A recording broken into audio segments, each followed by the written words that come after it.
반갑습니다. 베프입니다. 식사는 하셨는지요? 오늘은 이상하게 센치해지는 날입니다. 뭐 할 거라고 유튜브를 시작하여서 영상과 관련 없는 쌍욕까지 얻어 먹어가며 상처를 받고 있는지 모르겠지만 제가 뭐 그런다고 눈 하나 깜짝 하겠습니까? 마는 마음이 잔잔해져 오는 건 어쩔 수 없나 봅니다. 그래서 오늘은 삶이란 어려운 주제를 가지고 여러분들과 대화를 해보려고 합니다. 전 어렸을 때부터 부모님을 많이 놀라게 했었어요. 냉장고 속에 들어가 있다가 어머니에게 구출되기도 하고 계단에서 귀 손잡이 잡고 타는 말을 타고 내려오다가 정신을 잃은 적도 있고요. 또 유치원에 간다고 나가서 오락실에 있다가 붙잡혀와서 혼나기도 하고, 하루는 아버지가 500원을 주셨는데 받아가지고 바로 과자를 사왔다가 돈을 너무 우습게 쓴다고 맞아서 코피도 흘리고 집에서 불장난하다가 이불 태운 적도 있을 만큼 꼴통이었죠. 저희 아버지는 일하느라 항상 배달하고 거래처 돌아다니면서 접대 때문에 술 드시고 늦게 들어오고 하셨어요. 어머니도 방앗간 하시고 바쁘셔서 전 형과 서로 WWF 헐크호건 워리어 하면서 과격하게 레슬링하고 형 아이스크림 먹을 때 한 입만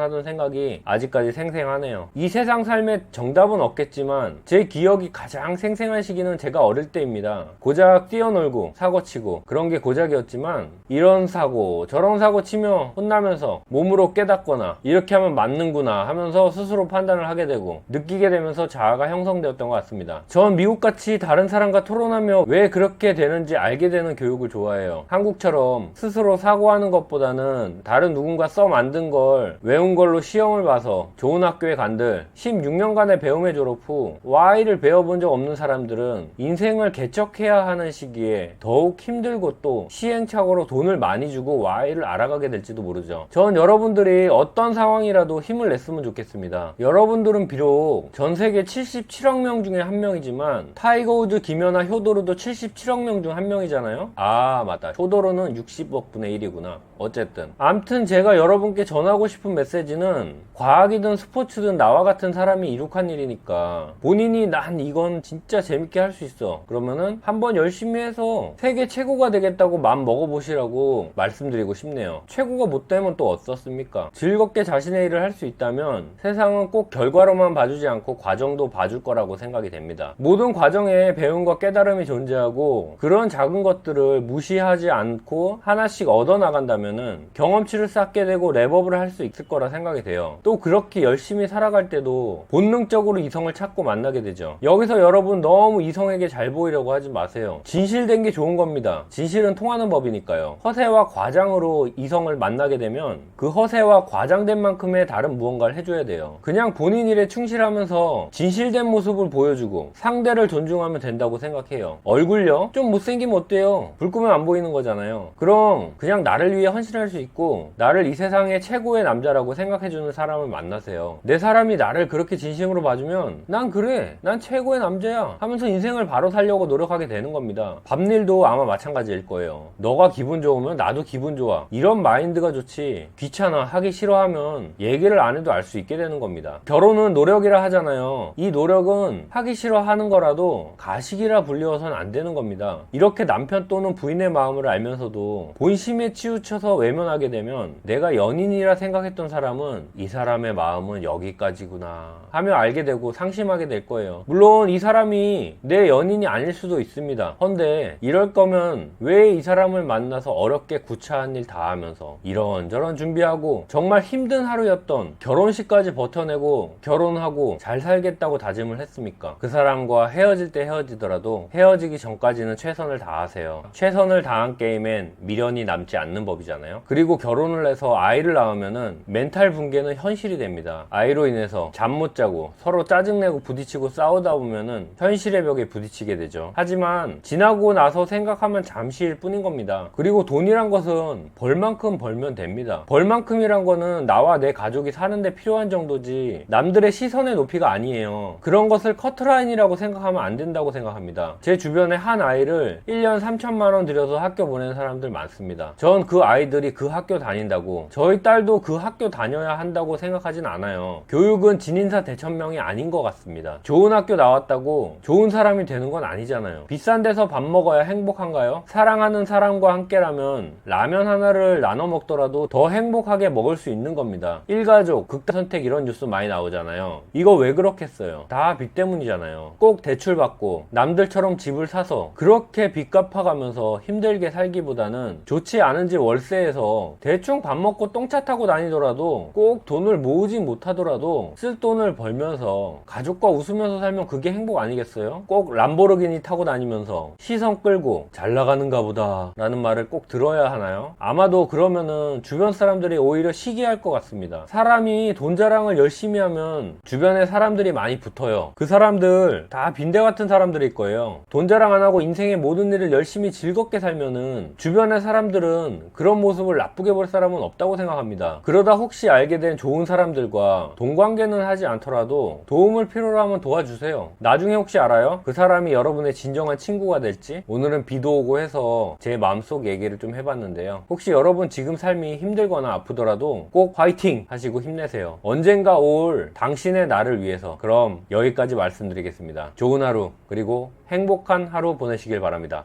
충성!